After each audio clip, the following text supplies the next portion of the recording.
Jangan tunggu duit lebih baru nak mula simpan emas. Ramai yang fikir nak kena tunggu dulu ada duit lebih baru boleh mula simpan emas. Sedangkan sebenarnya duit tak akan pernah ada lebih. Berapa kali dah gaji habis sebelum cukup bulan? Dah simpan duit bertahun-tahun tapi tak nampak hasil sebab duit bocor sana sini. Harga barang makin naik tapi nilai duit makin jatuh. Sampai bila kita nak kejar? Sebenarnya bila kita simpan emas dulu baru rasa duit lebih.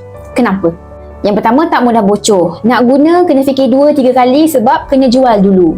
Yang kedua, harga naik dalam jangka panjang. Kalau simpan RM1,000 dalam bank, 5 tahun lagi nilai tetap RM1,000. Tapi kalau simpan dalam emas, nilainya boleh naik. Yang ketiga, aset mudah cair. Bila perlu boleh tukar semula ke duit tunai pada bila-bila masa.